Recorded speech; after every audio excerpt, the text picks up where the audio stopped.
Assalamu alaikum and hello everyone. Welcome to Mathematics with Shahab Yakoob.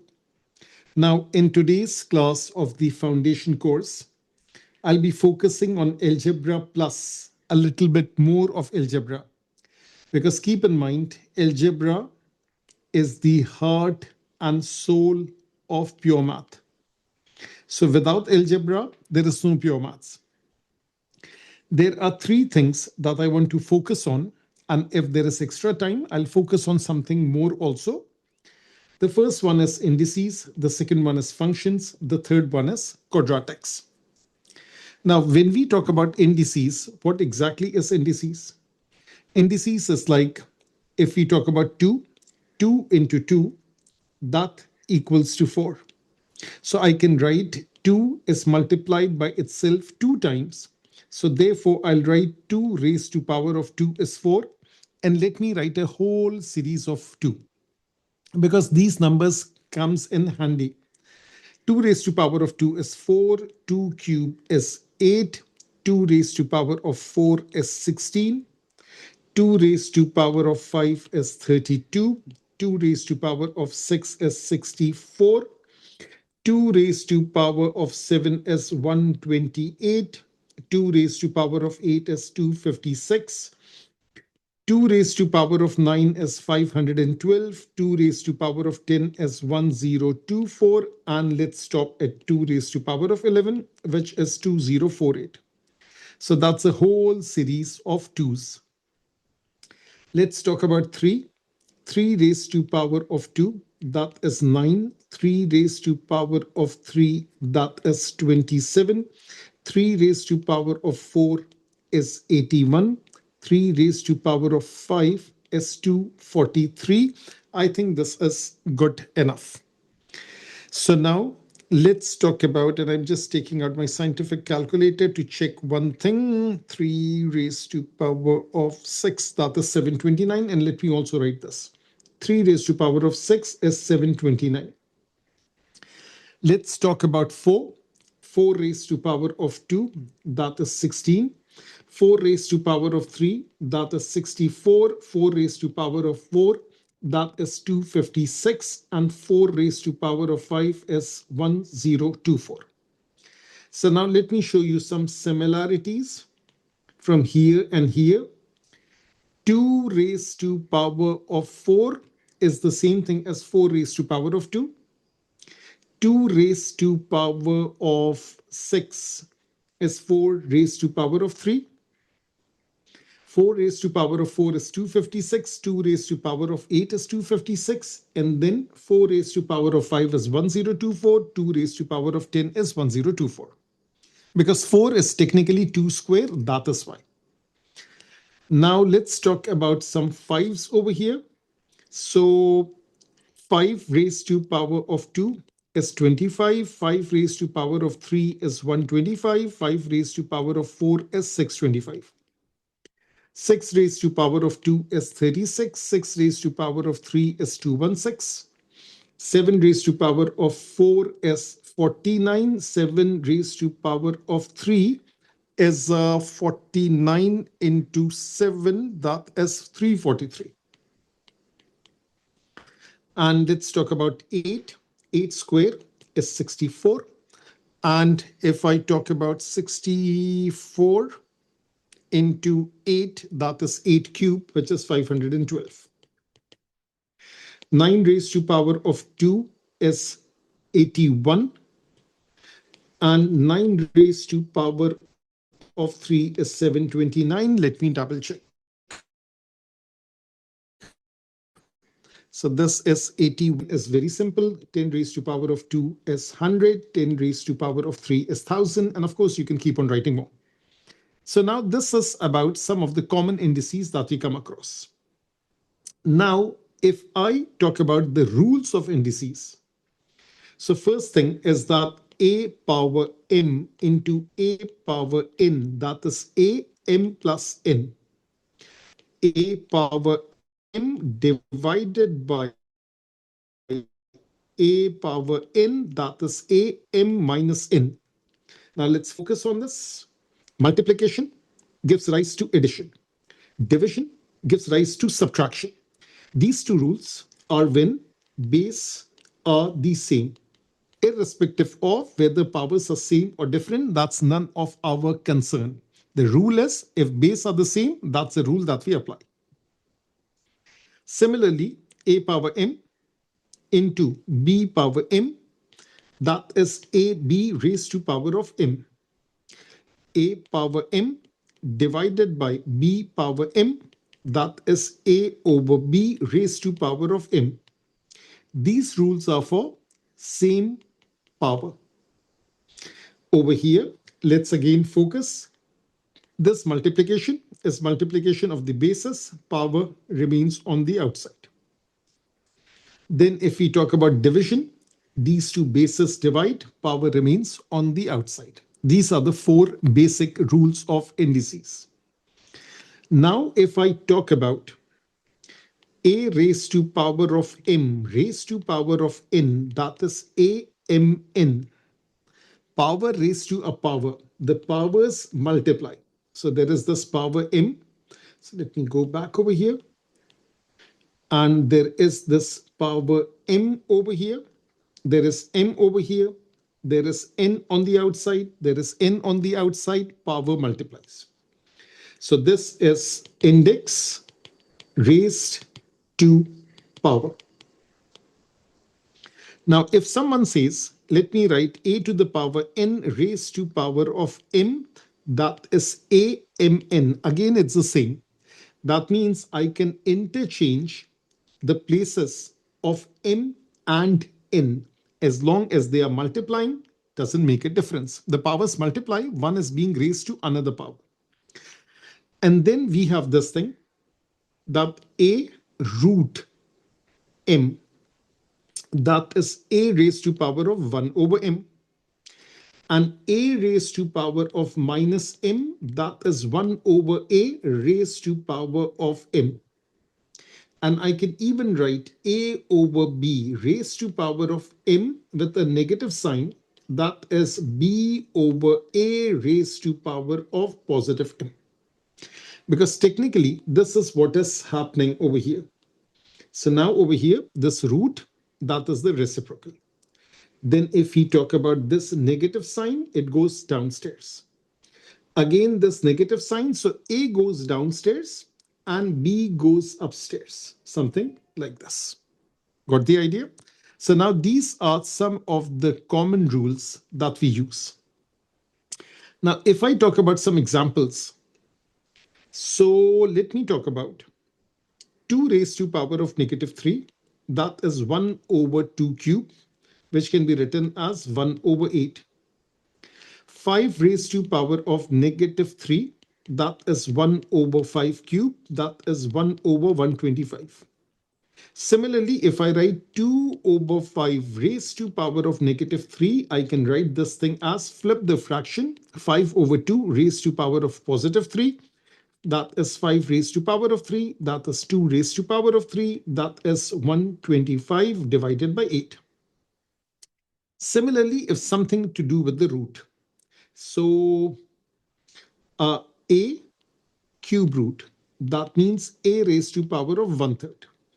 8 cube root, that is 8 raised to power of 1/3, which I can write this thing as 2 raised to power of 3 raised to power of 1/3. Now these two powers will multiply. This 3 will multiply with 1/3. So therefore this is power 1. So this is 2 raised to power of 1, which is 2. Got the idea? So now let me go to the WhatsApp group. And I hope the recording, I have kept it as on. Yes, the recording is on. All good, all clear. And let me make a poll over here. Is this all good, all clear? That is a statement that I use a lot. So just put a tick mark and anything over there. Okay, first acknowledge, then we will proceed.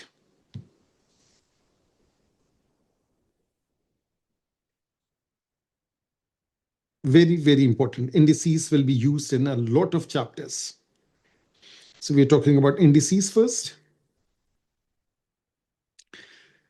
Now, some nice examples something like 4 raised to power of, let me first write it down, 4 raised to power of 3 over 2. Now, if I ask you to evaluate without the calculator, there are 2 ways of doing it. This is technically, I can write it in 2 ways. 3 over 2 is basically 3 into half. Okay. So that means one way is I can write this thing as 4 raised to power of 3 raised to power of half. I can write this thing as 4 power half raised to power of 3. So now if I apply this rule, so 4 raised to power of 3 is 64, and square root of 64, power half means square root, that is 8. I can write this thing as 8 raised to power of 2 raised to power of half, powers multiply, so you get this thing. If I choose the other option, 4 raised to power of half, so 4 raised to power of half is 2, 2 raised to power of 3. So 2 raised to power of 3 is also 8. So any which way you can process this one. Have a good look at this because this will be used a lot. And let me tell you where it will be used. This will be used a lot in differentiation and integration. In these 2 chapters, this will be used a lot. And basic indices will be used a lot in the chapter of series. And in series, there is a subtopic called GP, geometric progression. That is where it will be used. So now let me choose another one. I hope I'm writing it correctly. 9, actually, let me write with the 8. 8 raised to power of 2/3. So 8 raised to power of 2/3 can be written as 8 raised to power of 2 raised to power of 1/3, 8 raised to power of 1/3 raised to power of 2. Now let me pause the recording. I want you to try it out for yourself first. So now the rule is this. If I choose the option on the left, that is 8 raised to power of 64 raised to power of 1/3, that is 4 cube raised to power of 1/3, that is 4 raised to power of 1, which is 4. If I choose the other option, 8 raised to power of 1/3, that is 2 cube raised to power of 1/3 raised to power of 2, I have elaborated it. So 3 and 1/3 will multiply, that's 2 raised to power of 1 raised to power of 2, that is 2 raised to power of 2, which is 4. So that was a quick recap of indices. So this thing is done and dusted. Now let me talk about functions. Functions, fx is written as x plus 1. Gx is written as x squared. These are different kinds of functions. This is a linear function. Why is it a linear function? Because the power of x is 1. This one over here, the power of x is 2. So therefore, this is a quadratic function. Function means it serves a purpose. For example, this one on the left, the fx, what does it do? It takes a value of any value of x and adds 1 to it. For example, if I plug in 1, f of 1 is 1 plus 1, which is 2. What is the other function doing? It will take any value and it will square it. For example, if I plug in 3, 3 square, that will become 9. So 1, the function is add 1. The other function is square the given value. That is the meaning of the word function. For right now, that is the meaning. Now, basics, maybe I could give you a worked example one. If x is equals to 2x plus 3, part A, evaluate f of 5, and part B, find q given that f, or let me choose another symbol over here. Hold for a second. Let me choose D. Find the alphabet C given that f of c equals to 23, a very basic question. So now the one on the left, just plug in 5, f of 5, that is 2 into 5 plus 3, that is 10 plus 3, which is 13. And this one over here, f of c, this is 2c plus 3. So 2c plus 3 equals to 23 because f of c is 23. So 2c plus 3 is 23. 2c equals to 20. C comes out to be 10. A very, very basic question. Now let's talk about the inverse of a function. This is slightly more involved. The inverse of a function. Let's say I choose the same function fx is 2x plus 3. When I plugged in 10, that is 2 into 10 plus 3, that comes out to be 23. Now, is there any function in which if I plug in 23, I can recover 10? That is the concept of inverse function. Now, for example, how do you find inverse function? There is a very set rule for this. Let y is equals to fx. Therefore, f inverse y equals to x. A lot of you people, you use it without thinking. Yes, this concept is also there, but in P1, we will be using the logic a lot. We will be using the logic to talk about domain and range. Domain, it means the input value. Range, it means the output value. And then in P1, we would be talking about linear, quadratic, cubic, or reciprocal, power function, and unknown functions also. Power function, trig function, and so on. A lot of things will be used. So over here in foundation, just want to clear up the concepts. Now, if I ask you, find an expression for f inverse x. So if I ask you, find an expression for f inverse x in terms of x, naturally. So this is part A. So we know that fx is 2x plus 3. So you would write let y is equals to 2x plus 3. Therefore, y minus 3 is equals to 2x. Let me add a page over here. So therefore, y minus 3 divided by 2 is equals to x. But before that, before I get started with this, let me just pick this and push this somewhere around here. I should first write this thing. The usual thing, let y is equals to fx, therefore f inverse y equals to x. So that is why this fx is replaced with this y over here. And then we make x the subject. But what is x equals to? X equals to f inverse y. So f inverse y is y minus 3 over 2.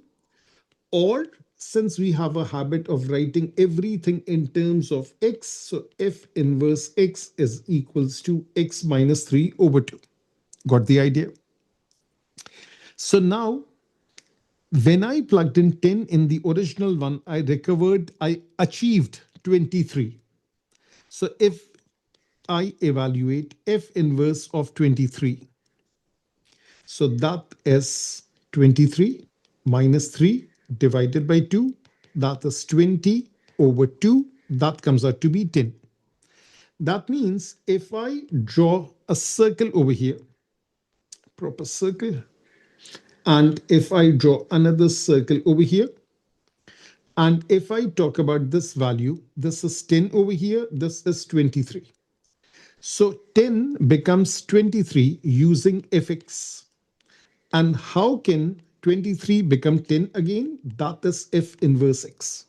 That is the concept of inverse function. And let me write over here. That is over here. Inverse function, logic, working, all good. all clear. So all good and all clear. So now just acknowledge this thing.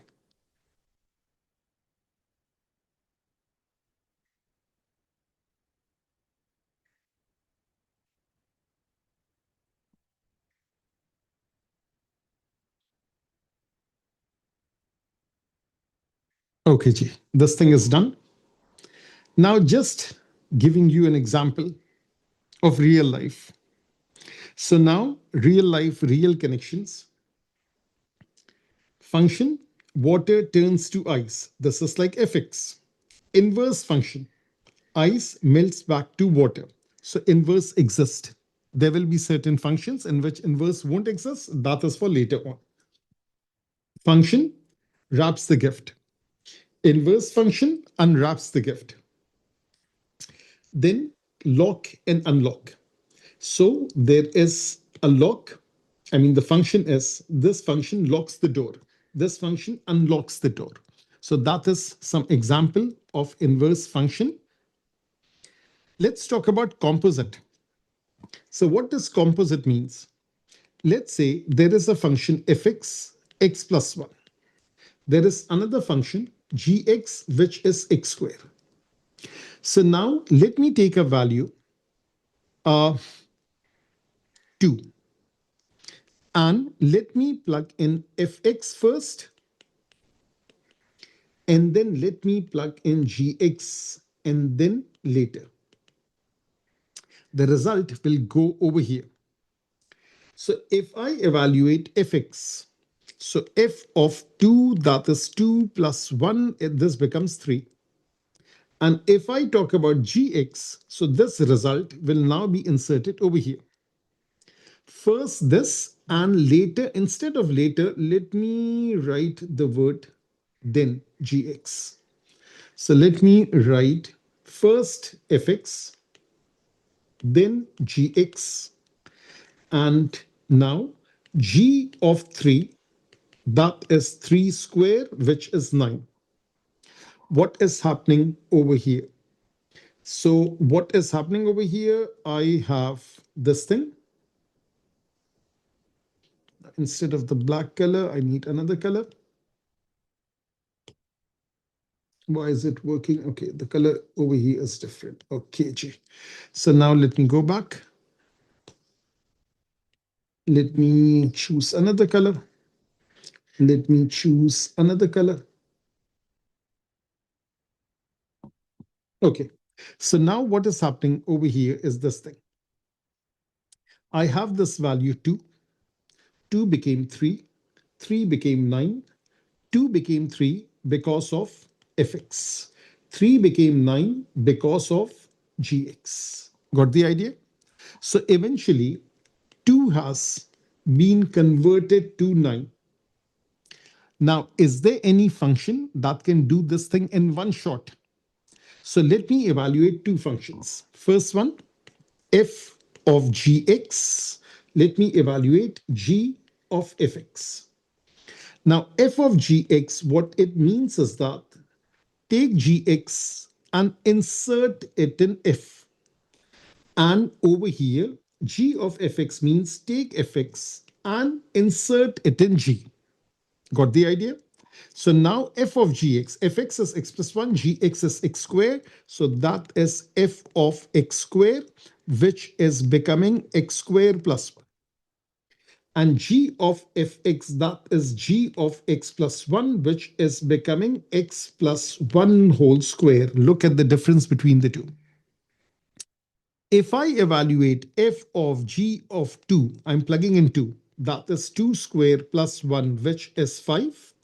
If I plug in g of f of 2, that is 2 plus 1 whole square, that comes out to be 3 square, which comes out to be 9, which is the correct one.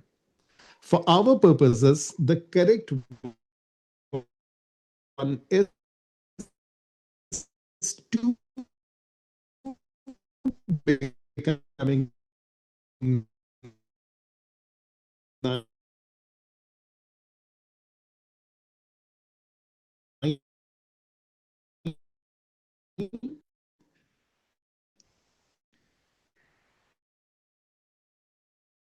2 becoming 9. So this is written English and read in Urdu because you're going this way from right to left. That is what I mean when I say it is read in Urdu. So G of fx means first f, then G. In other words, what is this thing?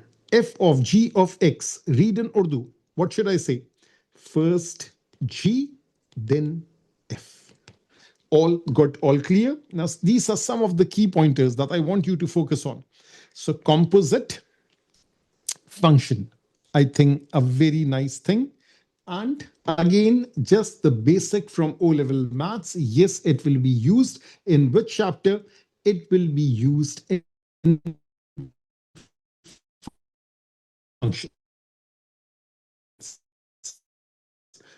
let me write over here. This thing will be used in the chapter of functions. So this is P1. Here we talked about that might be in indices. Yes, again, this is P1 that we are talking about. So every topic of O levels has some connotation, has some link with every topic of P1. So building up the basics, ground level up. So now let's talk about this. Okay, composite functions. I want other people to acknowledge also. And it's a beautiful diagram over here. This is about composite function. Order makes a difference. So now over here, first acknowledge, then I'll explain you this image.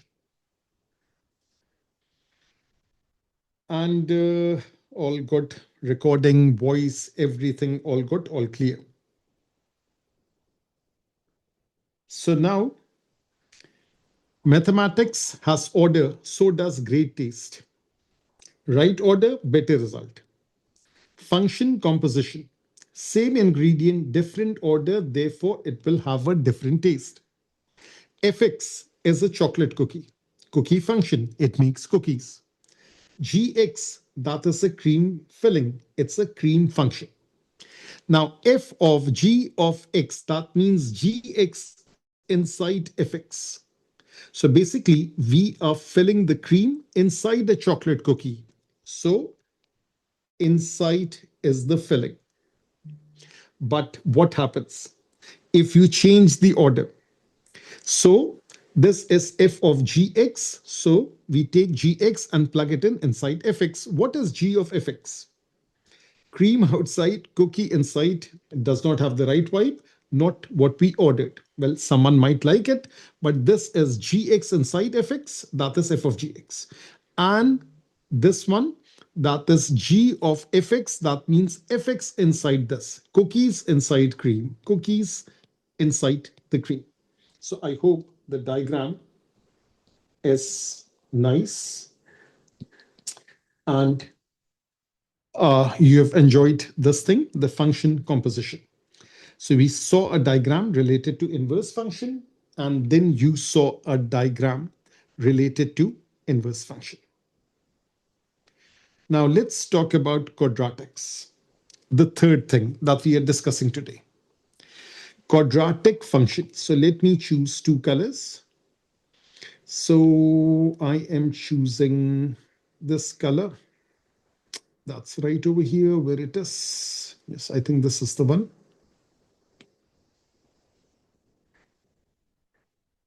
Hold for a second. Okay.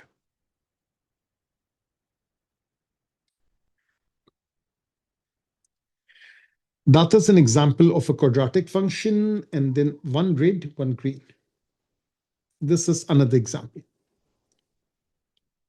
So now quadratic function. This is quadratic function. Let's focus on the basics. Quadratic is a very, very important chapter. They both are quadratic.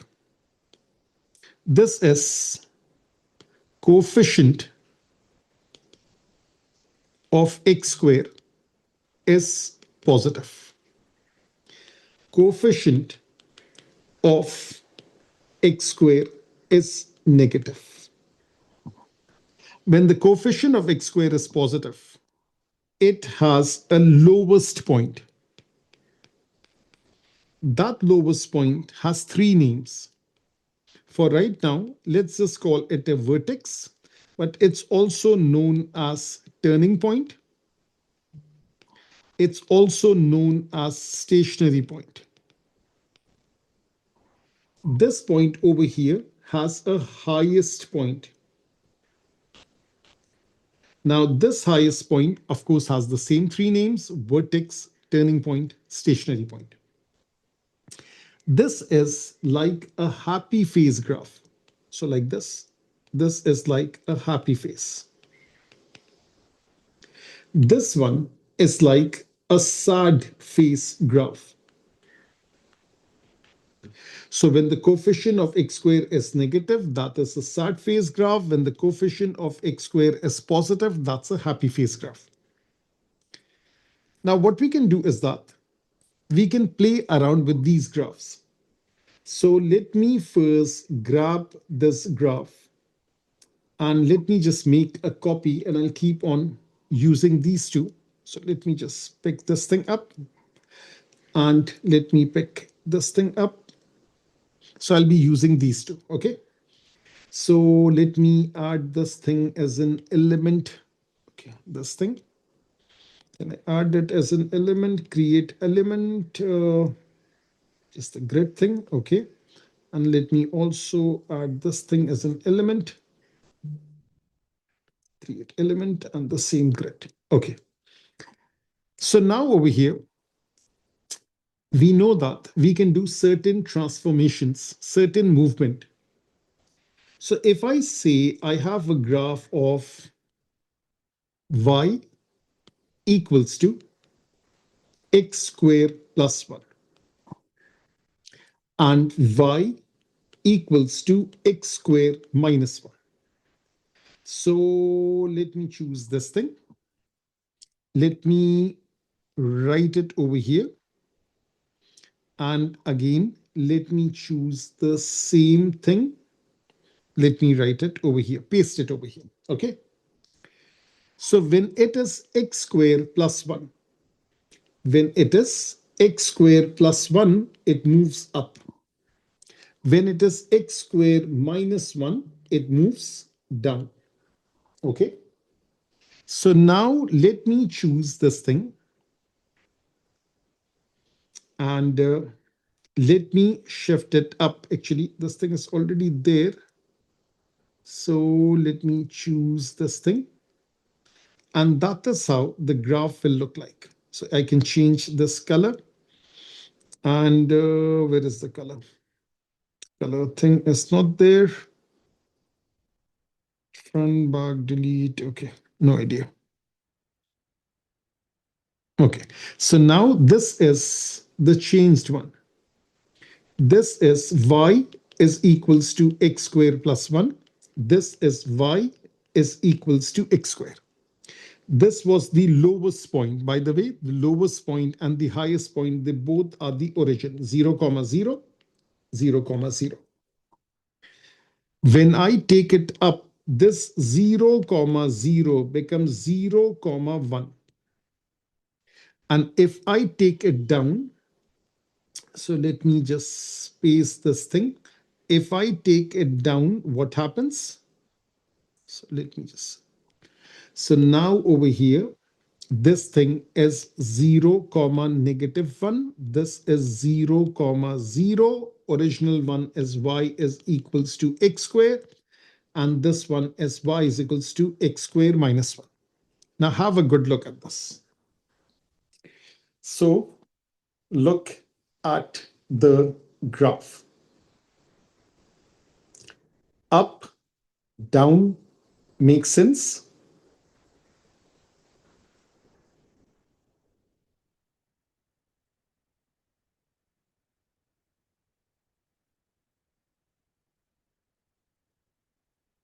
Okay.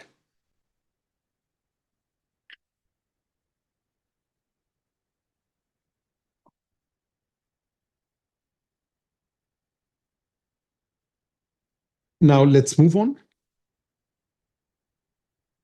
Let's draw the opposite thing, the upside down thing. Okay. So I'm going over here. Let me choose this.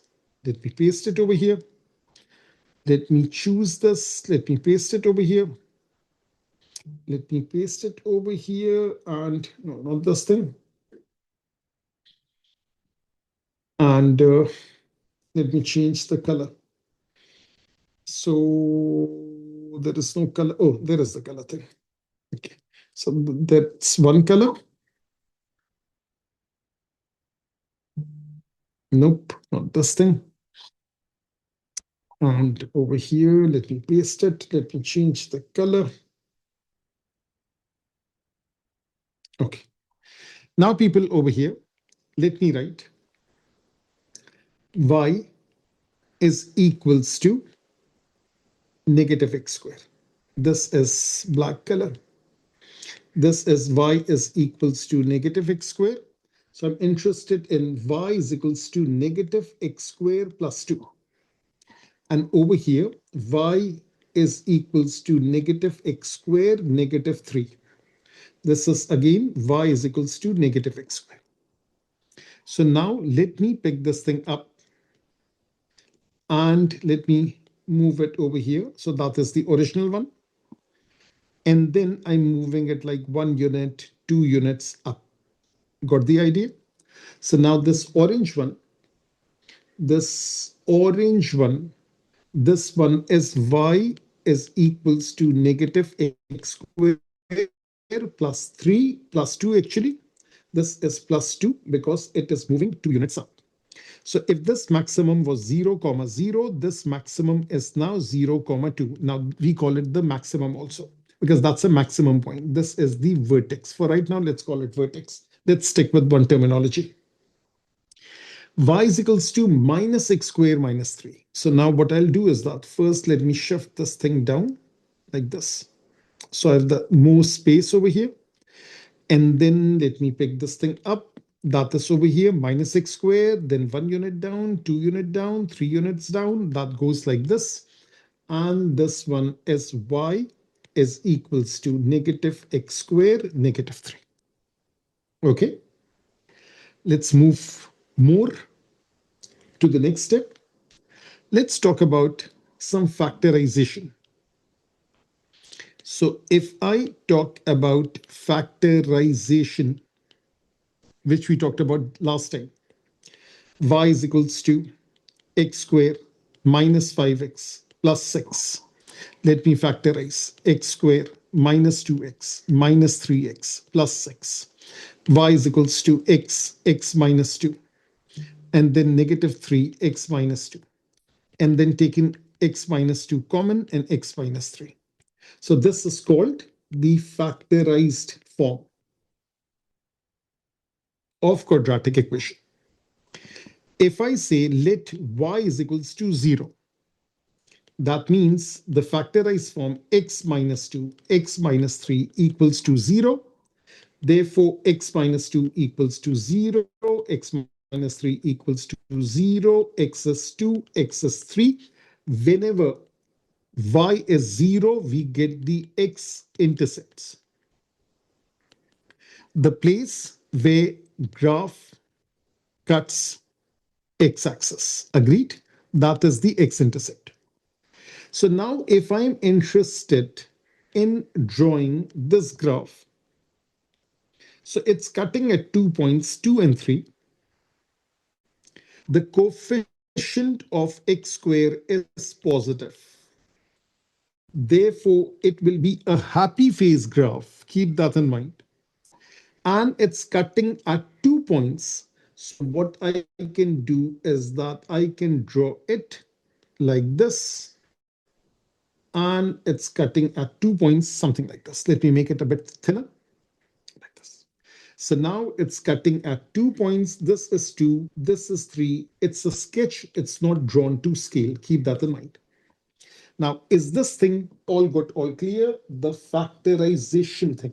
The factorization thing, sketch. Is this all good, all clear?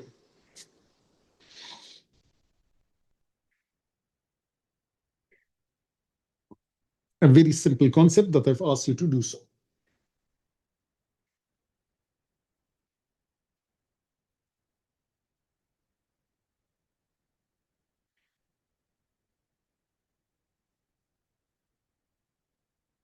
Now, let me ask you to draw something similar, and y equals to x minus 3, x plus 1. I am already factorizing it for you.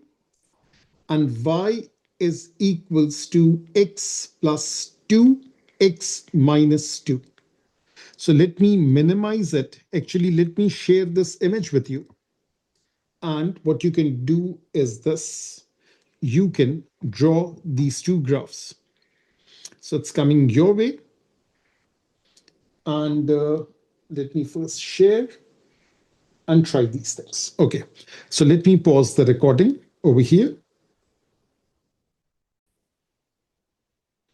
So now people, let me draw these two. Y is equals to x minus 3, x plus 1. These two are multiplying. It's already factorized for you. So therefore, if I choose y is equals to 0, which we will always do if we want to find the x-intercepts. So x minus 3 equals to 0, x is positive 3, x plus 1 equals to 0, x is negative 1. All you have to do is draw x-axis, y-axis. It's a good thing to do so. And then draw the sketch and just make it realistic. You don't have to number things in between. Positive 3, negative 1, positive 3, negative 1. Let me just push it to this corner a bit. So now this is all good. Let me grab the eraser. Let me erase it. And over here, this is negative 1 and positive 3, my bad. So let me just remove this thing and hold for a second. And let me draw this thing. That is what happens when you draw things in a hurry. Positive 3 and this thing. So like this and like this. Okay, now this is better. And this is positive 3 and this is negative 1. And it's a happy phase graph because the coefficient of x square is positive. Coefficient of x square is positive. Over here, coefficient of x square is still positive. And then y is equals to 0, x plus 2 equals to 0, x is negative 2, x plus x minus 2 equals to 0, x is positive 2, negative 2, positive 2. Let me grab a green marker and let me draw it. It would be like this. And over here, this is positive 2. This is negative 2. Again, the coefficient of x square is positive. Therefore, it's a happy phase graph. If I draw one or two more, something like y is equals to 9 minus x square. Let me first factorize it. This is 3 plus x. This is 3 minus x. And over here, the coefficient of x square is negative. So therefore, this is a sad phase graph. And then if I make y is equals to 0, I get x is positive 3, I get x is negative 3. So let me draw it upside down like this and then label it. This is positive 3, this is negative 3. Right now, we are only interested in the x-intercepts. If someone is interested in the y-intercept, they can make x is equals to 0. Y-intercept, x is equals to 0, therefore y is 9, so we can write it like this. So this one is 9. It depends on what the examiner is asking for. Similarly, if I have y is equals to 4x minus x square, what should I do? Take x common out. That's also factorization. That is 4 minus x. So now y is equals to 0, therefore x is 0, therefore 4 minus x is 0, x is 4. So now it's cutting at 2 points. Coefficient of x square is negative, and let me draw it like this. Okay, and let me readjust it, realign it a bit. And that is this thing. This is 0. And hold for a second. That is this thing. This is 0. This is 4. And coefficient of x square is negative. So therefore, again, it's a sad phase graph. It's upside down. Got the idea? This is a happy phase graph. This is a sad phase graph. So that completes lecture number 3. We talked about indices, and then we talked about functions, And then we talked about quadratic and sketches. Okay. So there are two more classes to go. And after that, I'll be starting the AS level course. So two more classes of foundation course are left. Take care, everyone.